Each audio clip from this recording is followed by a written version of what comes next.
বলেন তো সেই মা বাবা কি নিজের সন্তানকে এরকম ভাবে কুরবানি করতে পারে নাকি? তাহলে তিনার দিলটা তিনার অন্তরটা কিরকম হতে হবে?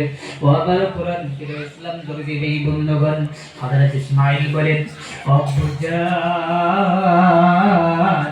আপনি তো আমাকে কুরবানি করবেন না, আমিও প্রস্তুত, আপনিও প্রস্তুত। ও আব্বুজান আপনি যখন আমাকে কুরবানি দিবেন, আপনি যখন আমাকে কুরবানি দিবেন, এরকম ভাবে আমার শক্ত করে দুটি হাত পা বেঁধে দিবেন।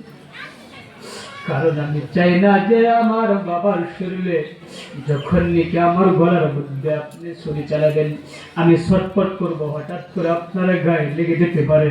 তো আমার কোরআন ইসলাম করে দেবে এই বন্ধুগণ, এই মজলিসের মধ্যে অনেক আল্লাহর বান্দা সরে জেনে রেখে নিজের মা বাবাকে কত সম্মানী করেছ, আজকে গিয়ে ক্ষমা চেয়ে নেবে। যদি যা ক্ষমা করে দেয়, তুমি কিয়ামত পর্যন্ত আর ক্ষমা পাবে না। জানি না নিজের মা বাবাকে কে মনে দুঃখ দিয়েছে,